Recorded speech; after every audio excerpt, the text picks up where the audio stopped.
YTN 라디오 김우성의 생생경제. 애청자 여러분 안녕하십니까. YTN 뉴스 FM 김우성 PD입니다. 박성진 후보자의 낙마로 청와대 인사가 도마에 올랐죠. 시급한 현안이 가장 많은 부처 중에 하나가 바로 신생 중소기업 벤처부입니다. 장관 자리 결국은 청문회를 무난하게 통과할 선출직 정치인이 맞는 것 아닌가, 이런 전망들도 나오고 있습니다. 문제는 중기부 장관의 문제가 단지 인물 개인의 평가가 아니라 여러 가지 이슈에 대한 해법, 복잡한 이해관계 조율 등이 있다는 겁니다. 산적한 문제 풀어갈 인물, 어떤 인물이 더 필요할까요? 중소벤처기업 연구학자와 이 문제 알아봅니다.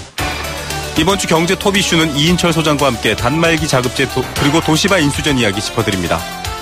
소상공인, 임금 노동자와 비교해서 크게 다르지 않은 처지인데요. 그래서 최저임금 인상을 두고 오히려 대기업보다 더 절실하게 반대 입장을 펼쳤습니다. 물론 최저임금 인상의 당위성이나 긍정 효과는 필요하지만 자칫 을들의 싸움으로 전락하는 건 아닐까요? 정부의 대안이나 현실적인 어려움을 찾을 방법 마련됐는지도 궁금합니다. 오늘 소송을 냈다고 하는데요. 소송 전까지 불사하고 있는 소상공인연합회 관련 단체 대표자와 연결해서 속사정 알아봅니다. 오늘 경제의 소리는 추석맞이 집거래 장터 알려드립니다. 2017년 9월 22일 금요일 김우성의 생생경제 지금 출발합니다.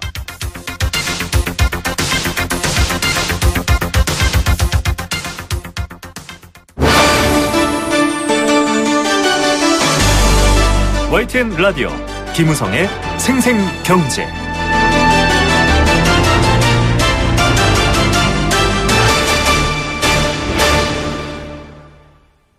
네, 첫 번째 생생인터뷰입니다. 중소기업 벤처부 장관 후보자가 사퇴한 지 일주일이 지났습니다. 후임자 누가 될지 지명 촉각 지금 많은 언론도 또 업계도 세우고 있습니다. 애초 청와대는 초대 장관으로 성공한 현역 기업인을 찾았지만 쉽지 않았고요. 정치권 인사들까지 회자되고 있습니다. 여러 가지 청문회 때문일 텐데요. 업계도 사실상 실세형 장관을 원하고 있다, 이런 소식도 들려오고 있습니다. 하지만 이슈들은 굉장히 복잡합니다. 어떤 인물이 내정돼야 되고 중소기업 벤처부 어떤 일을 더 집중해서 해야 할까요? 송실대 벤처 중소기업학과 박주영 교수 연결해서 이야기 들어봅니다. 교수님 안녕하십니까? 예, 안녕하십니까. 예, 이게 이렇게 힘든 일인가 싶을 정도로 지금 중소벤처기업부 장관 자리 난항을 겪고 있습니다. 박성진 후보 사퇴 일주일인데요. 네. 왜 이렇게 찾기 어렵죠? 사실 굉장히 좀 힘들 겁니다. 이 정부에서 원하는 거는 처음에 이 중소벤처부 기업부 이름을 정할 때 네. 벤처 중소기업부로 할 생각도 있었듯이 네. 벤처 기업가를 모시려고 했기 때문에 어렵지 않았나 이렇게 생각이 됩니다. 네. 기업인들이 그 백지 수표 문제 때문에 찾기가 어려웠고 절충점으로 박성진 교수를 택했지만 그분마저 낙마하는 바람에 참 아주 문제가 크게 됐습니다. 예. 사실 벤처라는 말은 오래됐지만 스타트업, 요즘 4차 산업에 대한 여러 가능성을 따져서 중요한 부분이긴 한데 지금 후임자를 결국은 좀 여러 가지 성공한 현역 기업인보다는 실세 있는 정치인으로 하면 어떻겠냐, 이런 이야기가 나오더라고요. 교수님 이 분야 전문가신데 어떻게 보십니까? 제가 딱 잘라봐서 정신이 좋다 이렇게 말씀드리기는 좀 어려운 것 같습니다. 네네. 다만 여기 중소벤처기업부에는 이해 당사자가 크게 세 파트로 구분이 되어 있습니다. 네. 벤처기업이 있고요. 네. 또 기존의 그 제조 중심의 이제 중소기업이 있고, 네네. 또 소상공인이 있습니다. 네. 이 셋에 대한 정책이 평행적으로 갈 수가 없다는 게 큰 문제이기 때문에, 네. 이런, 세 큰, 고객 집단에 대한, 정책을 어떻게 하면 이렇게 밸런스를 맞추고, 갈 수 있는 그런 역량이 있는 분이 돼야 된다고 생각합니다. 예, 말씀하셨지만 사실은 이 중소기업 벤처부, 중소벤처에 대한 여러 가지 이 이해관계가 서로 다르기 때문에 조율자, 정치인이 더 적합하지 않나, 이런 뉘앙스도 있긴 한데요. 초대 중기부 장관 어떤 인물이 내정되면 좋겠다. 지금 여러 가지 현안을 해결하는 환경을 말씀해 주셨지만 좀 인물론도 봐야 될 것 같긴 하거든요. 좀 리더십이 중요할지 소통 능력이 중요할지 궁금해지는데 어떻게 보십니까? 그 부분이 굉장히 좀 어렵습니다. 사실 그러니까 벤처 쪽에 소위 스타트업 중심으로 해갖고 새로운 성장 동력을 치고 나가려면 리더십이 강한 분이 필요한데요. 네네. 기존에 이제 우리 중소기업들, 기존 중소기업하고 소상공인들을 생각한다면은 무엇보다도 소통이 또 중요합니다. 네. 이분들은 굉장히 많이 또 섭섭해하고 계세요. 네네. 예, 예, 특히 그냥 그 중소기업 그 대표님들은 너무 벤처에만 치중하는 거 아니냐. 네. 우리가 소외되는 것 같다는 얘기를 하고요.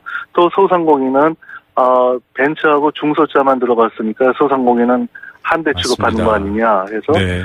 리더십과 소통이 다 중요한 굉장히 아주 어려운 그런 그 직책이라고 할 수 있겠습니다. 예, 참 그만큼 중요한 현안이 많기 때문이고요. 저도 좀 우스갯소리로 하자면 모든 걸 갖추신 분이 와야 되는 그런 자리인 것 같습니다. 과거에는 네. 사실 중기부가 이 산업부 산하의 차관급 조직이었지 않습니까? 이번에 독립부처로 승격이 됐습니다.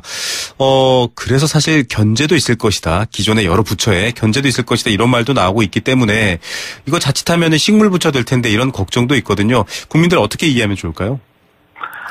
사실 식물부처가 될 수도 있겠죠. 왜냐면은 질투를 받을 수도 있겠고. 네. 기존에 중기청에서 중기부로 올라갔던 것도 중기청에 이 기존에 11개 부처인가 같이 코업을 하는 맞습니다. 그런 네. 청일이었기 때문에 당연히 그런 게 있을 수 있겠지만 지금 중기 비서관도 있고요. 또 이쪽에 굉장히 대통령께서 관심을 많이 갖고 있기 때문에 특히 또 일자리의 대부분을 공급하고 있는 게 지금 중소기업입니다. 사실 그렇죠. 우리나라 일자리의 87%를 공급하고 있습니다. 네. 소상공인까지 포함하면. 따라서 이렇게 힘없는 부서로 되기보다는 굉장히 주목받는 부서가 되지 않을까 그렇게 생각됩니다. 예, 정말 국민의힘 또 그 현안들을 해결한다면 정말 가장 또 중요하고 힘센 조직도 될 수 있겠군요. 혁신 창업 생태계 조성 방안 같은 정책 추진 일정이 있었습니다. 지금 말씀하신 현안 때문에 정부가 준비한 안들인데 지금 여러 가지 이런 논란들 때문에 좀 미뤄지고 있다, 연기되고 있다 이런 말도 나오거든요. 이런 부분들 좀 어떻게 하면 좀 잘 수행해 나갈 수 있을까요? 사실 지금 장관이 아주 정해지지 않았기 때문에 네네. 중소기업의 굉장히 중요한 그 직책들이 지금 공석으로 있는 게 여러 개가 있습니다. 네. 예, 임기가 끝나갖고 비어 있는 데도 있고 또 새로 누굴 임명을 해야 되는데 하지 못하는 것도 있고 해서 그 정책이 빨리 추진되기 위해서는 한시바삐 장관이 배정돼야 된다고 생각됩니다. 예, 역시 인선 부분이 제일 먼저 빨리 해결돼야 나머지 현안들도 해결할 수 있다. 네, 그렇습니다. 예, 이런 말씀이시군요. 4차 산업혁명 시대가 되면 벤처 창업 또 여러 가지 스타트업 활성화돼야 된다 목소리가 높습니다. 사실 아직은 사람들이 잘 와닿지 않아서 그렇지만 지금 세계 유수의 기업들도 이렇게 스타트업에서 시작된 것들이 많아서 아마 이런 말이 나올 텐데요. 어떻습니까? 인프라 구축이라든지 정책, 어떤 것들이 가장 중요한 원칙들로 좀 꼽히면서 가야 될지 궁금해하시는 분들 많은데요. 어떻게 보십니까, 교수님? 4차 산업혁명이 지금 들어오게 되면요. 가장 먼저 지금 심각한 위협을 받는 것이 어떻게 보면은 유통 쪽이 아닌가 이렇게 생각이 됩니다. 네. 유통 쪽은 지금 아마존으로 대표되는 아마존이나 대표되는 걸로 물류혁명뿐만 아니라 모든 쇼핑 형태가 달라질 것이고 아마존이 오프라인까지 진출한 건 알고 계시지 않습니까? 네네. 따라서 이런 기업들이 국내 상륙하게 되면은 우리 대기업들도 지금 휘청거릴 텐데 기존에 우리 소상공인들이 많이 종사하고 있는 그런 유통 쪽도 굉장히 이제 힘든 상황이 되지 않을까. 그러기 위해서는 현재 많은 규제를 묶어 있는 부분도 개선해야 되겠고 하지만 지금 가장 큰 문제가 이쪽은 이해 당사자가 너무 많기 때문에 그렇게 풀기가 쉽지 않다는 점입니다. 예. 네. 말하다 보니까 아주 좀 유력한 정치인이 들어오셔갖고 그런 부분을 푸는 게 도움이 되지 않을까 그런 생각도 듭니다. 네. 맞습니다. 사실 이게 지금 들으시면서 무슨 얘기일까라고 하지만 우리나라가 이 네거티브 방식의 규제에 잘 도입을 안 하지 않습니까? 하지 말아야 될 거 하나만 정해놓고 나머지는 뭐든 한번 도전해봐라라고 해야 되는데 정반대의 방식이 되어 있기 때문에요. 또 이런 것들 때문에 사실 실패라든지 이런 것들에 대해서도 좀 관대하지 않다. 봤더니 중국은 실패율도 높지만 그만큼 성공률이 높은데 중국에 비교해서도 우리나라는 실패 때문에 굉장히 도전도 적게 하고 있다. 이런 얘기 있더라고요, 교수님. 맞을까요? 네네. 저도 그렇게 생각합니다. 지금 사실은 창업 생태계도 중국에서 하고 있는 걸 저희가 벤치마킹 해갖고 도입하고 있는 오히려 저희가 후진국이 되고 있습니다. 네. 예를 들자면은 중국의 미국에서 하던 차고 카페가 중국 가서는 차고에서 하던 창업이 중국에 가서는 카페 내에서 모여갖고 하는 그런 창업 네. 그 엑셀레이터가 된 걸 네네. 한국에서는 이제 뒤늦게 도입하고 있는 네. 그래서 저희가 정말 한시 앞이라도 빨리 쫓아가야 되지 않나. 이제는 뭐 중국을 하수로 볼 게 아니라고 생각합니다. 저는. 맞습니다. 중국마저 쫓아가야 될 이 벤처 창업 새로운 먹거리 문제 정말 중요한데 지금 수장조차 못 정하고 있다. 뭐 여러 가지 이 힘을 좀 싣고 있는 사람이 하는 게 좋지 않겠나라는 의견들도 있긴 한데요. 네네. 교수님께서도 사실은 지금 대학에서 연구도 하시고 또 기업들과 협업도 하시고 학생들 가르치시지 않습니까? 결국은 네. 대기업이 일자리가 너무나 한정돼 있고요. 이 네네. 벤처 창업, 중소기업 쪽으로 일자리가 뭐 대부분 있고 또 확대될 수밖에 없는데 좀 여기에 네. 많이 힘을 실어야 되지 않나 이런 생각도 들거든요. 교육 부문까지요. 그렇습니다. 네, 그렇습니다. 네. 그래서 그 새로운 장관이 오시면은 아마 우리 지금도 사실은 창업 진흥 이런 쪽으로 중소기업부가 많은 학교하고 코업을 하고 있습니다. 네. 이런 부분을 더 실질적으로 더 효과적으로 할 수 있는 그런 방향으로 정책이 좀 진행됐으면 좋겠습니다. 예, 교육 현장이 중요한 부분이고요. 지금 뭐 자녀들을 두신 청취자분들도 듣고 계시겠지만 뭐 대기업 취업도 좋지만 새로운 창업들이 많아서 기회가 생기는 것도 앞으로의 트렌드여서 좀 그런 것들을 해결하는 분이 오도록 저희도 기다려 보겠습니다. 오늘 말씀 네네. 감사드립니다. 예. 네, 숭실대 벤처중소기업학과 박주영 교수였습니다. YTN 라디오 김우성의 생생경제. 함께 느끼는 우리 경제 공감사전입니다. 뉴스 인터뷰 듣다가 여러분들 생각 드시면 문자 메시지 보내주십시오. 함께 소개하면서 방송 내용으로 함께 만들어가도록 하겠습니다. 단문 50원, 장문 100원의 정보 이용료 부과됩니다. 샵 0945번 문자로 참여할 수 있습니다. 참여해 주시면 추첨을 통해서 도심 속 꿈의 놀이터 일산 원마운트에서 워터파크 스노우파크 이용권 선물로 드립니다. 오늘의 공감사전 주제는 벤처기업입니다. 과거에도 벤처가 많았습니다. 그리고 너무 많아졌다가 지원금만 타내고 사라져서 벤처 거품, 벤처 사기 이런 말까지 나왔었지만 결과적으로 새로운 일을 만들어내는 것, 새로운 성장 동력임에는 틀림이 없습니다. 특히 4차 산업 때는 아주 중요한데요. 도전이 주로 방법이고요. 기술 집약형인 중소기업들이 많습니다. 또 모험기업 이렇게 불립니다. 우리말로 바꾸면 그럴 텐데요.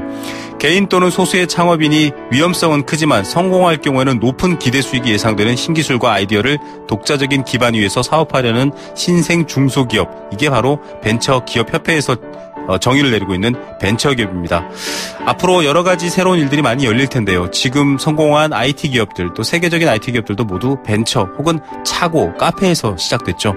여러분들은 어떻게 생각하십니까? 이런 기업들이 많아지려면 어떤 분이 또 수장이 돼야 되고 어떤 데 힘을 더 쏟아야 될까요? 애청자 여러분들의 소중한 지혜도 함께 모으겠습니다.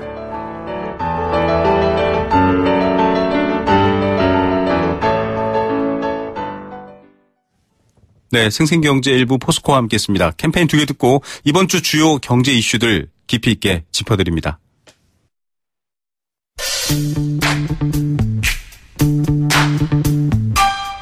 참 좋은 경제연구소 이인철 소장과 함께 이번 주 가장 중요한 경제 이슈를 정리해드립니다. 경제 톱 이슈. 네, 매주 금요일 기다리시는 분들 많을 것 같습니다. 우리 경제 참 좋아졌으면 좋겠고 개인의 경제도 참 좋아졌으면 좋겠죠. 그런 이야기 만들어내려면 좀 깊이 있게 경제 뉴스 이해해야 될 텐데요. 주간 이슈 정리해드리는 시간입니다. 참 좋은 경제연구소 이인철 소장 함께하고 있습니다. 안녕하십니까? 예, 안녕하세요. 예. 단말기 완전 자급제 도입 이야기부터 좀 해봐야 될 것 같습니다. 이스라엘 사례도 많이 들고요. 이거 소비자들한테 좋다 말은 나오는데 좀 논란도 많고요. 국회에서도 지금 논의가 되고 있죠. 그렇습니다. 지난 주말에 풀린 그 갤럭시 노트 8 지금 어디서 구매가 가능하냐면 이동통신 3사 아니면 알뜰폰 매장 가면 구입이 가능하죠. 이게 삼성폰인데 어떻게 삼성전자 제조회사인 삼성전자에서 안 팔고 이동통신사에서 살까? 이런 거죠. 그래서 이제 그 삼성에서 휴대폰 사고 이동통신사에서 서비스 가입 한번 해보자. 네. 이런 취지입니다. 이게 완전 자급제 취지인데요.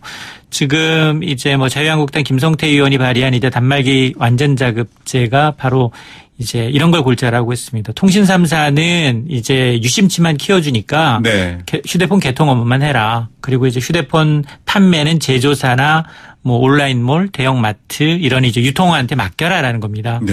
그러면 뭐가 좋아지느냐. 단말기의 어떤 판매, 통신 서비스가 이원화되는 거죠. 완전 분리가 되다 보니까 네네. 소비자들이 이제 선택할 수 있는 선택권이 좀 더 이제 확대가 되는 게 아니냐라는 취지입니다. 네. 결과적으로 지금은 사실은 다 묶여 있습니다. 뭐 핸드폰 사시는 분들 물론 기계 자체를 별도로 사시는 분도 소수 계시지만 대부분은 통신사 찾아가서 사니까요.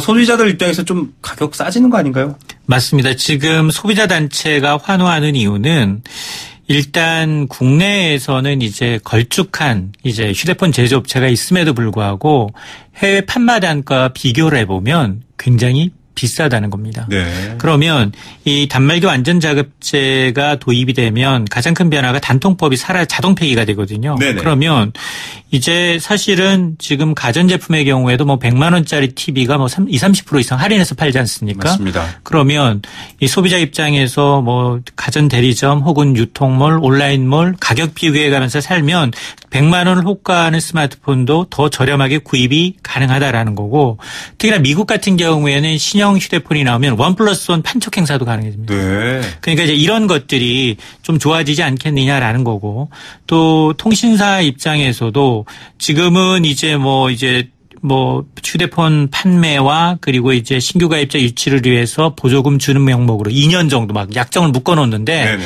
이런 것들이 좀 해소가 되면 관행이 해소가 되면 조금 이 출고가도 거품이 제거되고 이제 월 통신비도 좀 낮춰지지 않겠느냐라는 겁니다.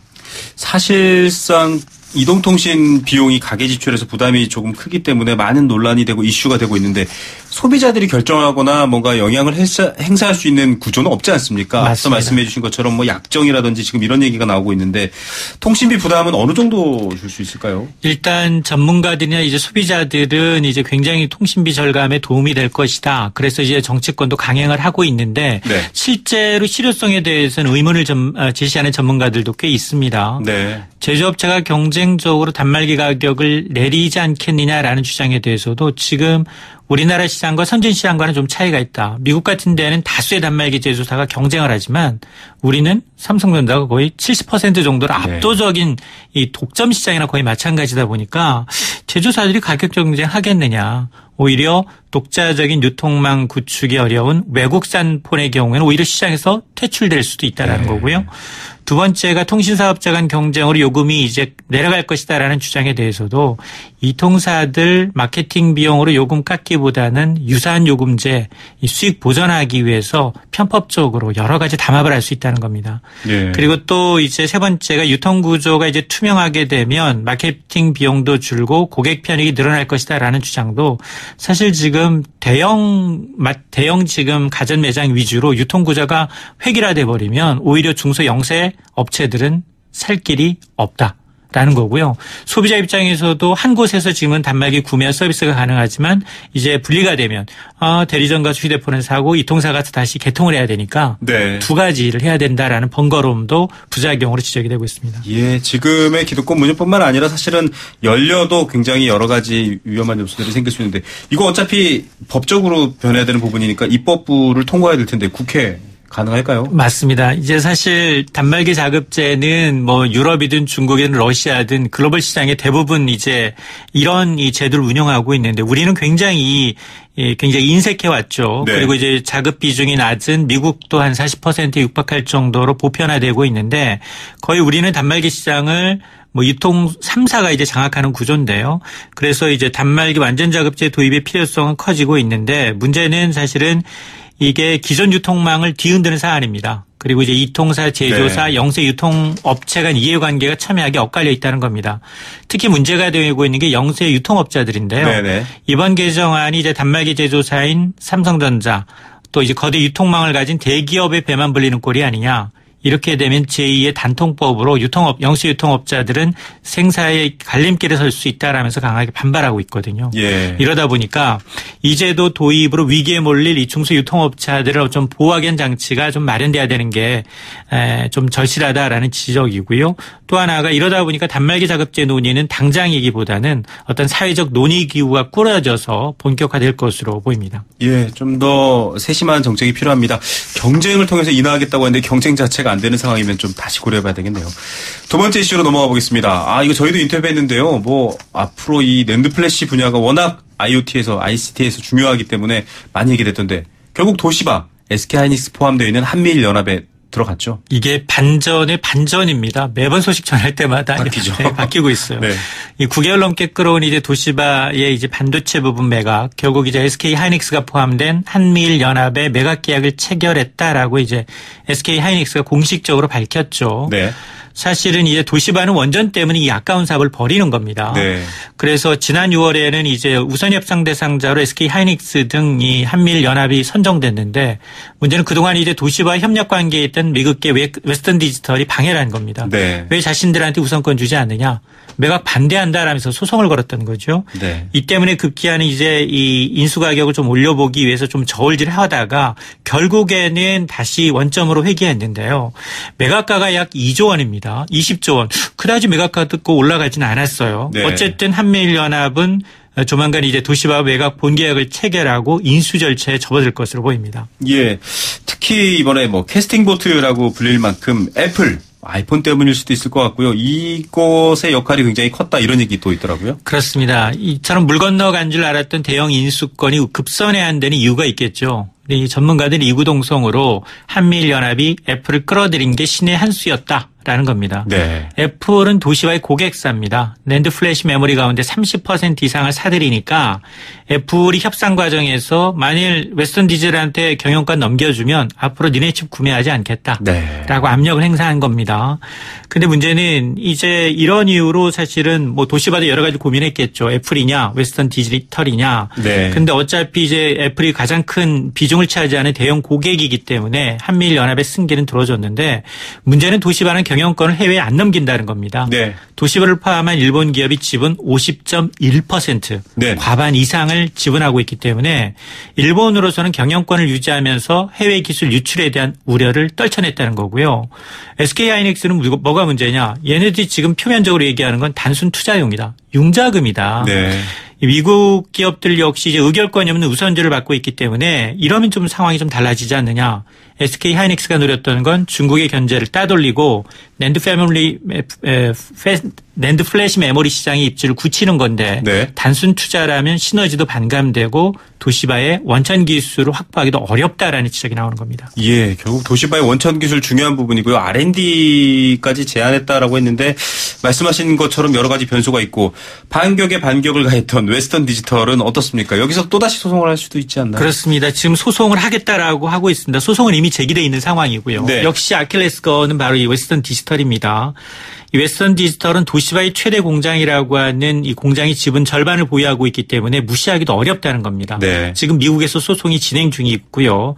물론 도시바는 그럼에도 불구하고 매각을 한미일연합에 강행하겠다라는 건데요. 근데 인수에 성공한다 하더라도 벽은 또 있습니다. 왜냐하면 각국의 반독점 심사가 있는데요. 네. SK하이닉스는 사실 삼성전자 1위. SK하이닉스가 도시바를 먹게 된다면 인수하게 된다면 2위로 이강체제가 가셔야 되거든요. 네. 그러면 중국 등에 대해서는 엄격한 기준을 들어서 독과점 남용 논란이 있을 수 있다는 겁니다. 네. 때문에 인수 이후에도 이제 해결해야 할 과제가 산적하다라는 평가가 나오는 겁니다. 예, 참 우리에게 중요한 분야이기도 하고요. 추이를 지켜봐야 되겠습니다. 오늘 소식들 감사드립니다. 네, 감사합니다. 네, 참좋은경제연구소 이인철 소장이었습니다.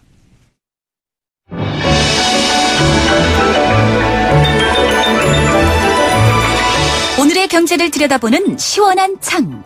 YTN 라디오 김호성의 생생경제. 생생인터뷰. 예, 오늘 첫 번째 인터뷰가 중소기업 벤처부 장관 후보자 누가 적합할까 이런 얘기였었고요. 또 뉴스에서 다양한 얘기들 등장했는데 두 번째 인터뷰도 역시 관련 주제입니다. 소상공인연합회가 지금 소송을 냈습니다. 최저임금 고시 취소 소송을 서울행정법원에 제기했습니다. 국민 대다수가 임금 노동자이기도 하지만 소상공인 역시 특별히 이들과 비교해서 다른 점이 없습니다. 인건비가 올라가는데 당사자 간의 문제로 갈 경우 좀 해결하기 어렵다. 이거 대안이 없으면 우리 버티기 어렵다. 이런 입장을 여러 차례 밝혀왔죠. 소득주도 성장이나 재분배 차원에서 최저임금 인상 중요한 일이고 많은 분들이 박수칠 일이지만 갈등을 만들어내거나 여러 가지 대안이 없다라고 한다면 또 한번 생각해 볼 부분들이 있을 것 같습니다. 소상공인 입장 들어보는 시간 마련했는데요. 전국 편의점 가맹점주 협의회 성인재 공동대표 전화로 연결합니다. 대표님 안녕하십니까?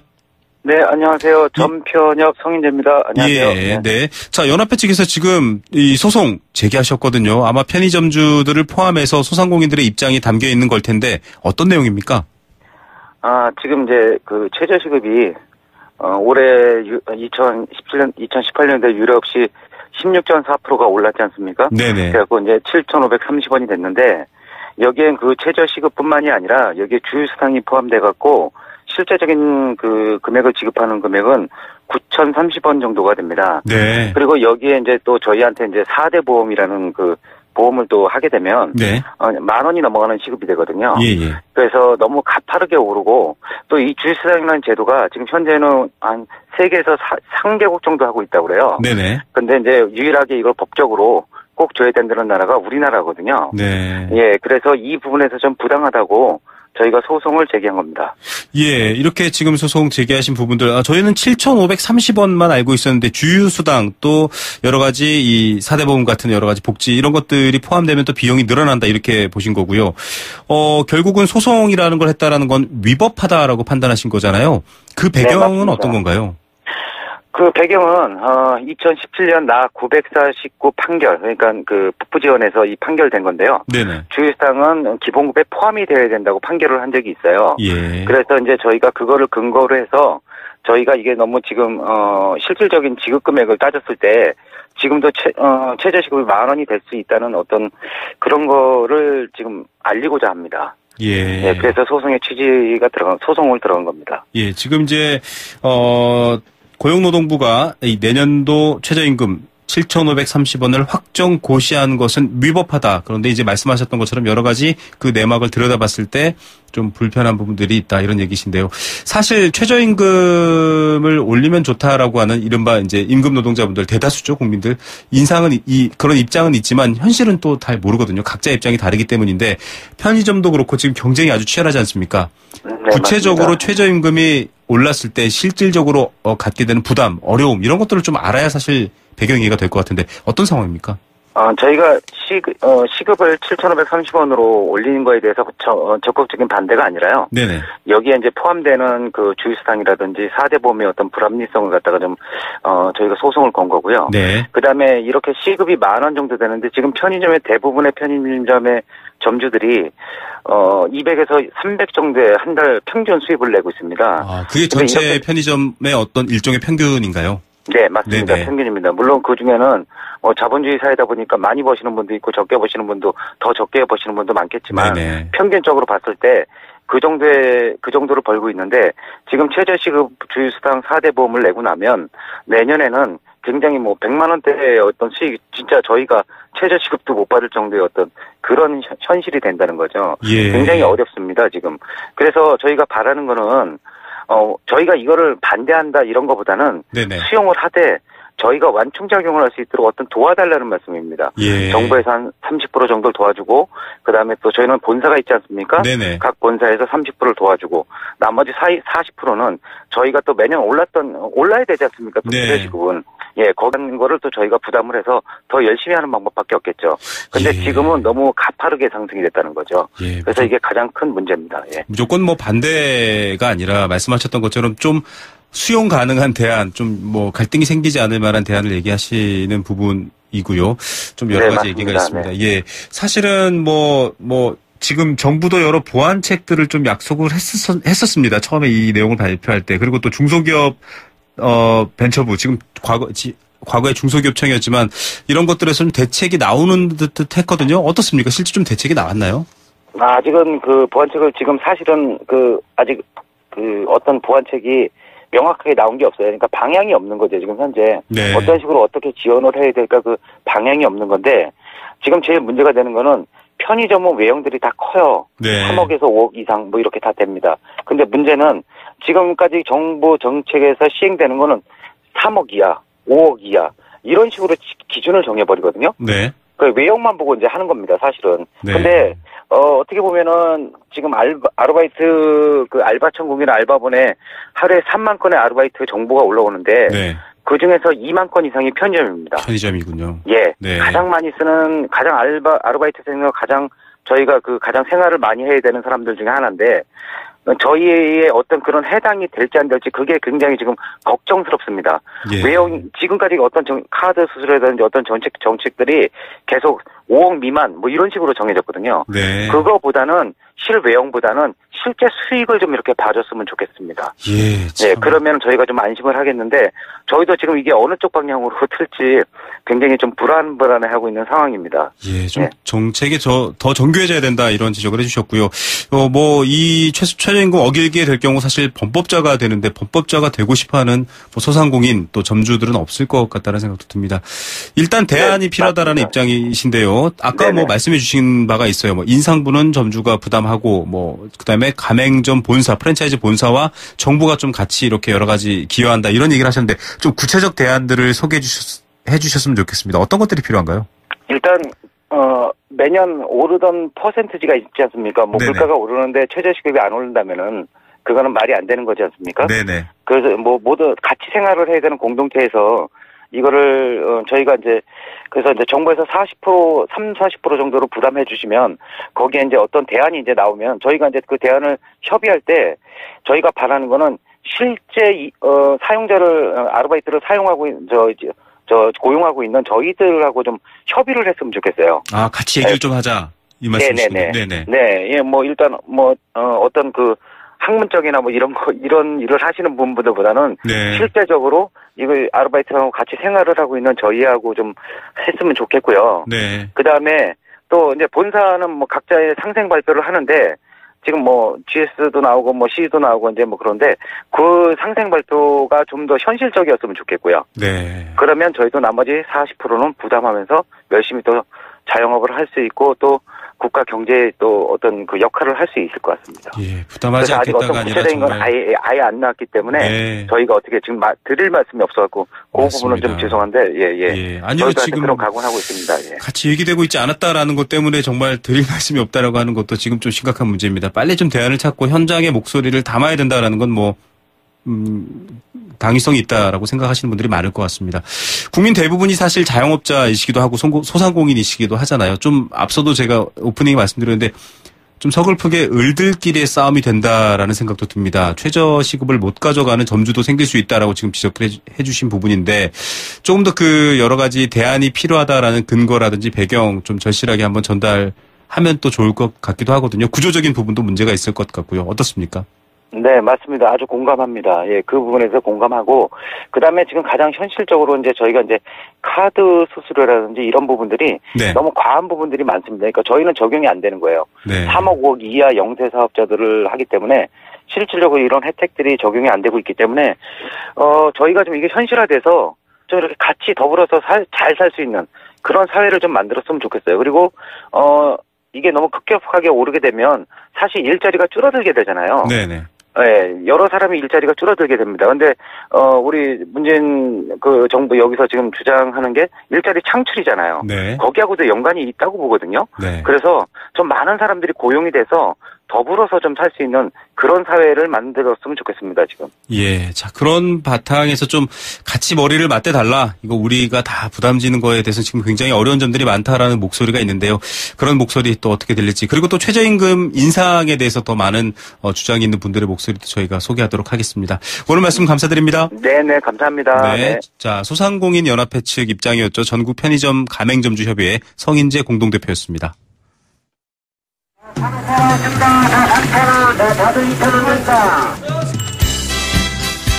우리 삶의 경제 현장을 들려드립니다. 생생경제, 경제의 소리. 네, 소리로 만나보는 경제 현장입니다. 주변을 둘러보면 다양한 경제 현장이 있죠. 앞서 인터뷰한 것처럼 편의점 공간도 일종의 경제 현장일 수 있는데요. 오늘은 좀 명절을 준비하고 있는 북적한 소리 담아오신 것 같아요. 김미란 경제캐스터 스튜디오에 나와 있습니다. 안녕하십니까? 네, 안녕하세요. 어떤 소리입니까, 오늘? 네, 이제 앞서 들으신 대로 우리 최대의 명절 추석이 이제 곧 다가오고 있는데요. 네. 오른 물가 때문에 추석 음식 준비나 선물로 부담이 크실 텐데요. 우리 농축산물을 저렴한 가격에 구매할 수 있는 직거래 장터를 다녀왔습니다. 예. 네, 먼저 장터 풍경을 잠시 소리로 만나보시죠. 강원도 청정지역 강원도 한티포에 6마리 망고. 네, 보고 가세요. 강원도 5에서 4에서 고사리입니다. 술은 맛이 있습니다.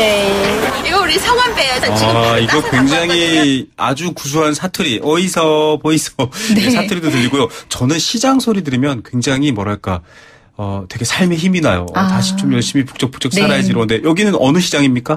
네, 이번 주 월요일 광화문 광장에서 추석맞이 직거래 장터가 3일간 열렸는데요. 광화문이었군요. 네. 네. 명절을 맞이해서 소비자들이 저렴한 가격에 우리 농축산물을 구입하고 또 어려워진 농업인들을 돕기 위해서 농식품부와 해양수산부가 마련한 자리입니다. 예, 자, 이 정부가 마련해서 광화문에서 열린 장터 3일간 열린 자리입니다. 네. 이 장터에서는 어떤 규모 또 어떤 품목들 주로 나왔나요?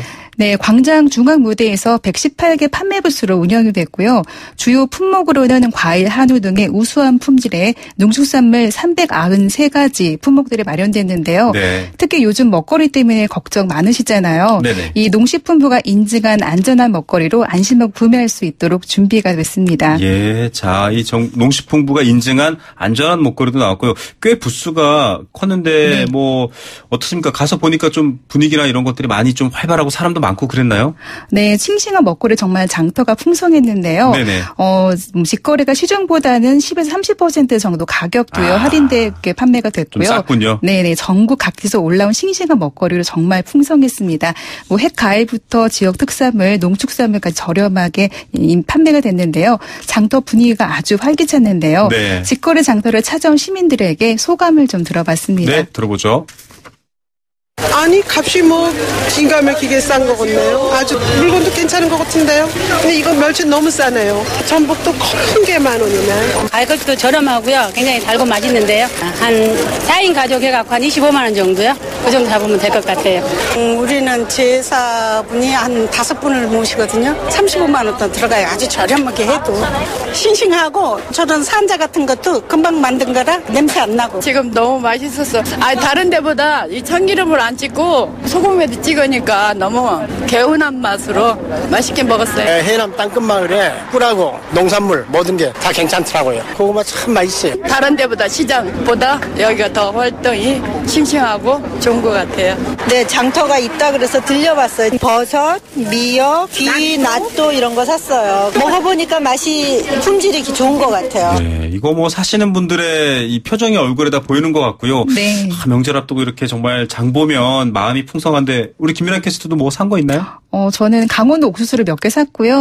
옥수수 네. 맛있죠. 그 다음날 엄마하고 한 번 더 가서 장터를 네. 구경하고 좀 몇 가지를 더 구매했습니다. 사과도 맞습니다. 사고 배도 사고 가족과 네. 함께 한 번 더 찾아갔습니다. 맞습니다. 너무 좋아서. 예, 이 아름다운 딸과 엄마가 손잡고 이 장터 나가는 풍경 생각만 해도 기분이 좋네요. 실제로는 어떻습니까? 어떤 품목들이 더 잘 팔리고 인기가 많나요? 네, 아무래도 명절이 다가오니까 과일 선물 세트나 차례에 올릴 생선, 북어 등의 품목들이 구매하는 모습이었는데요. 네. 이 사고 주고받는 분전 손길에서 정말 추석이 다가옴을 느낄 수 있었습니다.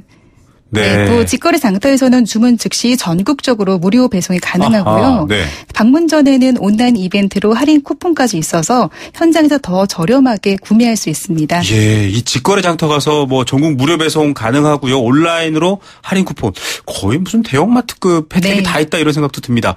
사실 근데 청탁금지법 때문에 뭐 좀 선물 같은 거 조심스럽고 이래서 요즘 잘 안 될 텐데 농업인들의 목소리도 궁금해요. 그분들은 어떻던가요? 농업인들은 농사를 짓고 수확한 품질에 대해서 자부심이 컸는데요. 네네. 이때가 가장 농민들한테는 보람과 결실이 있다고 합니다. 네. 천안에서 올라온 과일 판매자와 나주귀농협회 회장을 만나서 이야기를 좀 들어봤습니다. 네. 네, 저희는 천안시에서 왔는데요. 천안 성완배, 그다음에 입장 거봉포도 갖고 왔어요. 요거 다 무료로 택배되고요. 지금은 저희가 바로 따서 갖고 왔기 때문에 훨씬 더 싱싱하고요. 또 직거래니까는 가격도 좋아요. 올해 상당히 어두운 게 김영란법 때문에 이제 작년 우리가 구정 때부터 지금 상당히 농가들이 좀 안 좋거든요. 소비가 많이 안 돼서. 그게 빨리 해결이 돼서 우리 농민들이 좀 활기찬 모습이 또 보여줬으면 참 좋겠습니다. 이때가 저희 농민들한테는 가장 큰 결실입니다. 농촌에서는 열심히 농사 짓고 있다는 거 아시고 우리 농산물 늘 많이 먹어주시고 그렇게 해줬으면 좋겠습니다. 네. 김영란법이라고 하는 이 청탁금지법 취지, 방법 옳습니다. 사사로이 주고받으면 절대 안 되죠. 이건 맞는데, 좀 농민들이 좀 판로라든지 이런 것들이 열리지 않아서 고통스럽고 좀 힘든 부분들은 좀 배려하고 헤아려야 될 것 같아요. 네, 맞습니다. 그래서 공직자들도 안심하고 선물을 주고받을 수 있도록 선물에 착한 선물 스티커를 붙여서 배포도 하고 스티커가 있는데요. 있군요. 착한 선물. 네. 네, 제품들이 다 5만 원 미만대로 부담 없이 구매할 수 있게 마련이 되어 있습니다. 네. 이번 직거래 장터를 주관한 한국농수산식품 유통공사의 유통조성차장 권호섭 씨를 통해서 취지를 들어봤습니다. 네. 청탁금지법에 의해서 부분이 많이 위축되고 하기 때문에 이번 추석을 맞이해서 5만 원 이하 부분은 우리가 누구든지 어쨌든 선물을 할 수 있고 하기 때문에 우리 국민들이 우리 농수축산물로 선물을 하시라는 취지에서 저희가 이 행사를 마련했습니다. 우리 농수축산 위주로 각 도별에 따라서 시군별로 이렇게 부스를 운영하고 있습니다. 강화문이라는 이런 장터 부분이 서울의 중심이고 또 우리나라를 대표하는 지역이기 때문에 이쪽을 핵심으로 선택한 겁니다. 온라인상에서 할인 쿠폰이나 이런 걸 발행해서 선을 가지고 오면 할인해주는 이런 행사라고 있거든요. 소비자님이나 국민들 입장에서는 우리 농수축산물이 추석 선물로도 가장 적격하고 먹는 부분들에 대해서 우리나라 사람들이 만든 농산물 우리 몸에 맞기 때문에 고품질의 우리 농산물에 대해서 합리적인 소비를 간곡하게 부탁드립니다. 예, 이 경제소리 시작할 때 들어가는 음악이 약간 화개장터 그런 느낌이거든요. 참 오늘 경제소리랑 딱 어울리는 이슈인 것 같아요. 지금 광화문은 끝났고 또 해보고 싶은 분들 많을 텐데 광화문에서 또 열리나요? 네, 오는 24일부터 27일까지 광화문 광장에서 다시 서울장터가 4일간 개장하고요. 네. 26일 강남구청 앞에서도 만나실 수 있습니다. 과천 경마장에서는 매주 수요일과 목요일 바로맞게 장터가 개장하는데요. 네. 이곳 외에도 전국 곳곳에서 직거래 장터가 열리니까요. 각 구청의 홈페이지나 싱싱장터 애플리케이션을 통해서 자세한 일정과 장소를 확인할 수 있습니다. 예, 광화문 광장 서울장터는 24일부터 27일까지 다시 한번 열린다고 하고요. 강남구청은 26일 또 27일부터 28일까지 송파구청, 양천구청에서도 열린다고 합니다.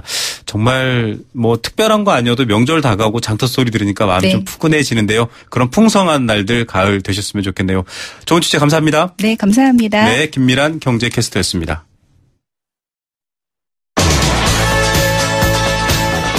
네, 생생경제 포스코와 함께했습니다. 6817님.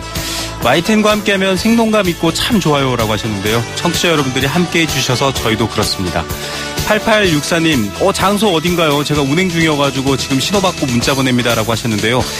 직거래 장터 말씀하시는 거죠. 24일부터 27일까지 광화문 광장, 26일 강남구청 앞, 27일, 28일 이틀간 송파구청, 양천구청에서 열립니다.